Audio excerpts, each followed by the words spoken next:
Hello నిరుద్యోగి చెలో Indira park అని చెప్పేసి నిరుద్యోగులు ఒక కొత్త ప్రోగ్రామ్ తీసుకున్నారు. ఇదే అంశంపై మనతో మాట్లాడడానికి ప్రసన్న హరికృష్ణ ఉన్నారు. అని ఏంటి ఇంకెన్ని రోజులు నిరుద్యోగులు ఎన్ని రోజులు కొట్లాడాలి? గత ప్రభుత్వం మీద కొట్లాడారు, ఇప్పుడు కొట్లాడుతారు. సో మీకు తెలియంది కాదు, కొత్త కాదు ఇది. ప్రభుత్వాలు మారుతుంటాయి కానీ నిరుద్యోగుల బ్రతుకు చిత్రం అట్లే ఉంటుంది. అంటే ప్రభుత్వాలను మార్చడంలో నిరుద్యోగుల పాత్ర కీలకమని ఆల్రెడీ తెలంగాణ సమాజానికి చాలా స్పష్టంగా తెలుసు. మరి అదే స్పష్టతతోని గత ప్రభుత్వాన్ని దించి ప్రస్తుత ప్రభుత్వాన్ని తీసుకురావడం లోపల నిరుద్యోగుల యొక్క పాత్ర ఎనలేనిది అది అందరికీ తెలిసినటువంటి విషయమే. మరి ఎందుకు తీసుకొచ్చిరు అనే దానికి ఈ ప్రభుత్వం వస్తే మా బ్రతుకు చిత్రం మారుతుంది, మాకు ఉద్యోగాలు వస్తాయి, సంఖ్య పెరుగుతుంది నోటిఫికేషన్లకు సంబంధించి అనేటువంటి ఒకే ఒక లక్ష్యంతో ఉద్దేశంతో గత ప్రభుత్వం పైన వీళ్ళు చాలా రకాల పోరాటాలు చేసిరు. మరి ఆ తంతుతో అదే స్ఫూర్తితో ఈ ప్రభుత్వం వచ్చిన తర్వాత మా బ్రతుకులు మారుతాయి అని చెప్పేసి నమ్మినటువంటి నిరుద్యోగులకు గుండు సున్న పెట్టేటువంటి ప్రయత్నం ఈ ప్రభుత్వం చేస్తూ ఉన్నది. 2 లక్షల ఉద్యోగాల హామీ ఏదైతే మేనిఫెస్టో లోపల మెన్షన్ చేయడం జరిగిందో, సో దానికి కేవలం ఈ ప్రభుత్వం వచ్చిన తర్వాత సుమారుగా 12,000 వేకెన్సీస్ మాత్రమే నోటిఫికేషన్ ఇచ్చి భర్తీ చేయడం జరిగింది. 12,000 అంటారు. ముఖ్యమంత్రి ఏమో మాటికి 59,000 ఉద్యోగాలు దేశంలో ఏ రాష్ట్ర ప్రభుత్వం లేదు, వచ్చిన సంవత్సరం లోపలే 59,000 ఉద్యోగాలు ఇచ్చినామని చెప్తున్నామండి. అంటే ఇవ్వడం అంటే అర్థం ఏంటి? ఇక్కడ గత ప్రభుత్వం ఇచ్చినటువంటి నోటిఫికేషన్లకు ఎగ్జామ్లు పెట్టి అపాయింట్మెంట్ ఆర్డర్లు ఇస్తే ఈ ప్రభుత్వం భర్తీ చేసినట్టేనా? అది కరెక్టేనా? ఈ ప్రభుత్వం ఇచ్చినటువంటి నోటిఫికేషన్లు భర్తీ చేసినటువంటి నోటిఫికేషన్లకు సంబంధించినటువంటి వేకెన్సీస్ కేవలం సుమారు 12,000 మాత్రమే. అంటే గత ప్రభుత్వం ఇవన్నీ కలిపితే సుమారుగా 60,000 వేకెన్సీస్ భర్తీ అయినాయి. సో ఇది కరెక్ట్ కాదు. ఇప్పుడు ఎవరైతే అంటే ఈ ప్రభుత్వాన్ని ఏర్పాటు చేయడం లోపల కీలకంగా ఉన్నటువంటి నిరుద్యోగులకు తప్పనిసరిగా న్యాయం జరగాలి అంటే మేనిఫెస్టో లోపల ఏదైతే ప్రామిస్ చేయడం జరిగిందో సో దానికి సంబంధించినటువంటి నోటిఫికేషన్స్ ఇవ్వాలి. ఇప్పటికే 13 రకాల నోటిఫికేషన్స్ ఇవ్వాల్సింది అంటే మేనిఫెస్టో ప్రకారం. సరే, ఇప్పుడు 2 జూన్ రాబోతున్నది. మరి జూన్ 2 రాష్ట్ర ఆవిర్భావ దినోత్సవం రోజున మరి భవిష్యత్తు నోటిఫికేషన్లకు సంబంధించినటువంటి స్పష్టత తప్పనిసరిగా ప్రభుత్వం ఇవ్వాలి అని చెప్పేసి ఇక్కడ ఈ ధర్నా కూర్చున్నటువంటి నోటిఫికేషన్ కావాలని చేసిరా లేకపోతే నోటిఫికేషన్ వద్దని చెప్పినాడు ముఖ్యమంత్రి? పదే మాట్లాడుతూ నిరుద్యోగులు మాకు గ్యాప్ ఉండట్లేదు, నోటిఫికేషన్ వద్దని చెప్పేసి ధర్నాలు చేస్తున్నారు, రాస్తారోకాలు చేస్తున్నారు. అంటే మీరు ఇప్పుడు ప్రోగ్రామ్ కావాలన్నా వద్దని అది కూడా కొంచెం స్పష్టత ఇవ్వండి. ఏ రాష్ట్రం భారతదేశంలో ఉన్నటువంటి 28 రాష్ట్రాలు 8 కేంద్రపాలిత ప్రాంతాలలో కేవలం రాష్ట్ర ప్రభుత్వం ఏర్పాటైన సంవత్సరం నరలో ఇంత పెద్ద భారీ స్థాయి లోపల నోటిఫికేషన్ ఇవ్వాలి అని చెప్పేసి ధర్నా చేసినటువంటి నిరుద్యోగులు ఏ రాష్ట్రంలో లేరు, ఇక్కడే ఉన్నారు. ముఖ్యమంత్రి గారు చాలా చెప్తుంటారు నోటిఫికేషన్లు వద్దు అని చెప్పేసి ధర్నాలు చేస్తున్న నిరుద్యోగులు అని చెప్పేసి. So that is pure fake. అది ఫేక్. రాష్ట్ర ప్రజలకు మీ ద్వారా నేను చెప్పేది ఏంటంటే వీళ్ళందరూ కూడా జెన్యూన్గా అప్పుడు ఎలక్షన్స్ కోసం కష్టపడ్డారు, మా బ్రతుకు మారుతుంది అని చెప్పేసి. మరి మారలేదు కదా. మీరు నోటిఫికేషన్స్ సరైన కాలంలో ఇవ్వండి. ఇప్పటికే 13 రకాల నోటిఫికేషన్స్ ఇవ్వాల్సింది ఇవ్వలేదు. కనీసం ఇప్పుడైనా ఏ నోటిఫికేషన్ ఏ నెలలో ఇస్తున్నారో చెప్పండి. మీరు జాబ్ క్యాలెండర్ అని చెప్పేసి అన్నారు. జాబ్ క్యాలెండర్ అనేది 1 ఇయర్ లోపల ఏ నెలలో ఏ వేకెన్సీస్ ఇస్తామో అని చెప్పేసి ఉంటుంది జాబ్ క్యాలెండర్. కానీ సంవత్సరం అవుతుంది ఆ జాబ్ క్యాలెండర్ని ఇంప్లిమెంట్ చేయనటువంటి గవర్నమెంట్ ఏదైనా ఉందా అంటే ఇది ప్రస్తుత రాష్ట్ర ప్రభుత్వం మాత్రమే. కాబట్టి ఇప్పటికీ జరిగిందేం లేదు. ఈ జూన్ 2 రోజున తప్పనిసరిగా మీరు ఒక స్పష్టతతో ఎలాంటి నోటిఫికేషన్స్ విత్ వేకెన్సీస్, ఎన్ని పోస్టులు ఉన్నాయి, నోటిఫికేషన్ రకం ఏంటి, ఏ నెలలో ఏ డేట్లో ఎగ్జామ్ నిర్వహించబోతున్నామో అనే దానిపైన మీరు స్పష్టత ఇవ్వండి. స్పష్టత ఇస్తే వీళ్ళందరూ కూడా రోడ్ల మీద ఉండరు, వీళ్ళందరూ కూడా ఇందిరా పార్క్ ముందు దీక్షా శిబిరంలో ఉండరు, వీళ్ళందరూ కూడా లైబ్రరీ లోపల కూర్చొని చదువుకునే అవకాశం ఉంటుంది. చాలా ధైర్యంగా వీళ్ళు ప్రిపరేషన్తో ముందుకు పోయే అవకాశం ఉంటుంది.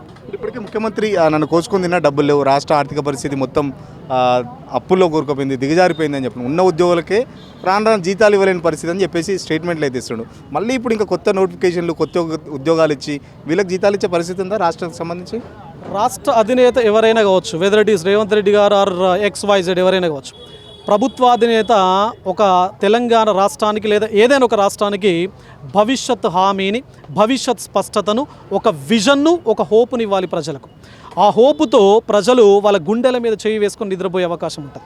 కానీ స్వయాన రాష్ట్ర ముఖ్యమంత్రి గారే నిరుద్యోగులకు జీతాలు లేవు, మేము నోటిఫికేషన్స్ లేవు, ఉద్యోగులకు జీతాలు లేవు, నన్ను కోసినా కూడా ఏమి వెళ్ళాయి. మరి గత ప్రభుత్వానికి సంబంధించినటువంటి ముఖ్యమంత్రి మొదటి నెల జీతం 1వ తారీఖున ఇస్తలేరు అని చెప్పేసి ప్రభుత్వాన్ని దించినటువంటి నేపథ్యం ఉద్యోగులకు సంబంధించింది. మీరేదో ఈ ప్రభుత్వం వస్తే 1వ తారీఖు 2వ తారీఖు అట్లీస్ట్ 3వ తారీఖు జీతం వస్తుందని చెప్పేసి వాళ్ళకి ఇచ్చినటువంటి హామీలు ఏవైతే హామీలు అని కాదు, ఎవ్రీ 6 మంత్స్కి ఒకసారి ప్రభుత్వ ఉద్యోగులకు డిఏలు వస్తుంటాయి. హెచ్ఆర్ఏలకు సంబంధించి ఉంటుంది, అంటే కేంద్ర ప్రభుత్వం ఇస్తుంది, దానికి రేషియో వారీగా ఇక్కడ దామాష పద్ధతి లోపల ఇక్కడ రాష్ట్ర ప్రభుత్వం హెచ్ఆర్ఏ కానీ డిఏ కానీ ఇవ్వాలి. అంటే ఇవ్వాల్సినటువంటివే మీరు ఇవ్వకపోతే పోను ఇంకా ముందుకు ఒక స్టెప్ ముందుకు వేసి నన్ను కోసినా కూడా ఎమ్మెల్యే అనంటే అది కరెక్ట్ కాదు కదా. ఇది పక్కన పెడితే గత ప్రభుత్వం దిగి ఈ ప్రభుత్వం రావడానికి పేపర్ లీకేజీలు కారణం. మరి పేపర్ లీకేజీల సమయం లోపల వీళ్ళందరూ కూడా కొన్ని వేల మంది టీజీపీఎస్సీ ముందు ధర్నాలు రాస్తారోకోలు చేశారు. తిండి లేకుండా తిప్పలు లేకుండా వీళ్ళు మొత్తం కూడా రోడ్ల మీద కూర్చున్నారు. మరి వీళ్ళకి ఏం సమాధానం చెప్తారు? గత ప్రభుత్వం స్పష్టత లేకుండా హామీలు ఇచ్చింది కాబట్టి అవి నెరవేరలేదు కాబట్టి మీ ప్రభుత్వాన్ని తీసుకొచ్చారు కదా. అయితే నేను మీ ద్వారా రేవంత్ రెడ్డి గారికి ఒకటే చెప్తాను, there should be no rift or gap between the unemployed youth and the government. ప్రభుత్వానికి నిరుద్యోగ సమాజానికి ఎట్టి పరిస్థితుల లోపల అఘాతం అనేది ఉండొద్దు. నేను ఒక 1 year బ్యాక్ రేవంత్ రెడ్డి గారిని కలిసి గ్రూప్ 2, 3 పోస్టుల పెంపు గురించి నేను కలిశాను. పెంచండి, ఎందుకంటే వీళ్ళ వల్లనే మీరు వచ్చారు ప్రభుత్వం లోపలికి, కాబట్టి కొన్ని పోస్టులు పెంచి ఈ బ్యాచ్ ఏదైతే ఉందో ఈ ఇప్పుడున్నటువంటి ప్రిపేర్ అవుతున్నటువంటి ఎవరైతే నిరుద్యోగులు ఉన్నారో వీరిని పంపించేయండి. మళ్ళీ మీరు జాబ్ క్యాలెండర్లతో కొత్త వేకెన్సీస్తో రండి, కొత్త ప్రిపరేషన్కి సంబంధించిన ఆస్పిరెంట్స్ వస్తారు, బట్ వీళ్ళని మాత్రం హ్యాపీగా పంపించండి అని చెప్పేసి నేను గతం లోపల చెప్పాను. సో చెప్తే ఆ రిఫ్ట్ అనేది మీరు పూడ్చండి అని చెప్పారు. అంటే నిరుద్యోగుల సమస్యలు తప్పనిసరిగా ప్రభుత్వానికి ఒక స్పష్టమైనటువంటి విధానంలో చేరాలి. అంటే స్పష్టత లేని విధానంలో చేరితే ఏమవుతుంది, ఇక్కడ సమస్య వాళ్ళకి అర్థం కాకపోతే మీరు ఇంతకుముందు అడిగినటువంటి ప్రశ్న ఏదైతే ఉందో, అసలు నిరుద్యోగులు ధర్నాలు చేస్తున్నారు, ఉద్యోగాల నోటిఫికేషన్లు వద్దు అని చెప్పేసి. ఎవడైనా రాష్ట్రంలో కానీ ప్రపంచంలో కానీ దేశంలో ఉద్యోగాల నోటిఫికేషన్లు వద్దని చెప్పేసి ధర్నాలు రాస్తారు, ఒకరు చేస్తారండి? ఎక్కడైనా చూసారా మీరు? అలాంటి పరిస్థితి ఆ ప్రభుత్వానికి, ఆ ముఖ్యమంత్రికి ఉంది అంటే అశోక్ నగర్ లోపల నిరుద్యోగుల బాధలు ప్రభుత్వానికి చేరట్లేదు నిర్మాణాత్మకమైనటువంటి రీతి లోపల.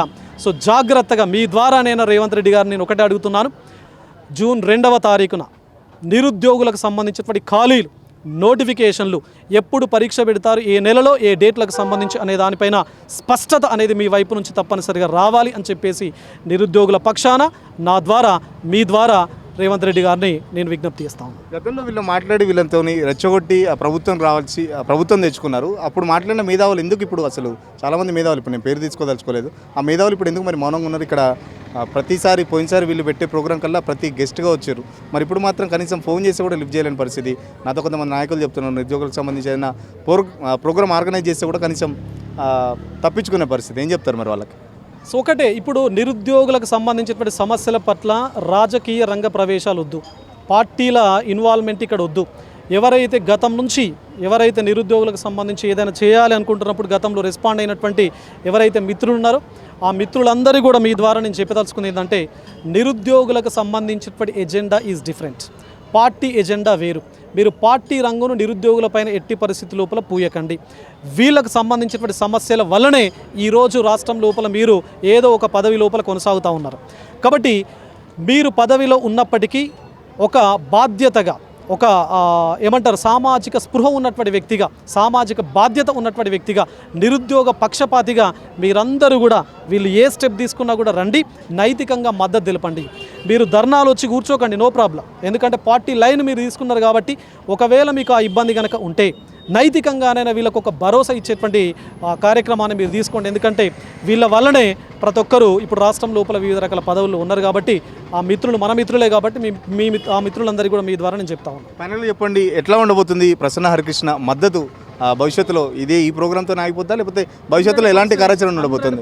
100% నేను ఇంతకు ముందు కూడా చెప్పాను మాట్లాడుతూ, నా బలగం నిరుద్యోగులే కాబట్టి నేను ఎలక్షన్స్లో పోటీ చేయడం కూడా నిరుద్యోగుల యొక్క బలంతోనే నేను ఎన్నికల్లో పోటీ చేశాను. వీళ్ళందరి యొక్క సపోర్ట్తో 60,000 ఓట్లు మొదటి ప్రాధాన్యత ఓట్లుగా వచ్చినాయి. మరి ఓడిపోయినటువంటి వ్యక్తి ఎక్కడ కూడా కనబడు, మళ్ళీ ఎలక్షన్స్ అప్పుడు మాత్రమే కనబడతాడు.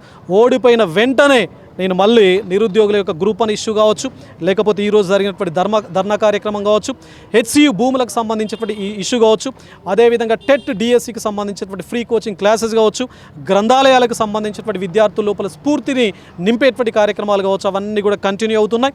మరి గెలిచిన ఎవరైతే గ్రాడ్యుయేట్ ఎమ్మెల్సీలు ఉన్నారో ఈరోజు ఇక్కడ వీళ్ళకు భరోసాని ఇవ్వాలి, వీళ్ళకు ధైర్యాన్ని కలిగించాలి.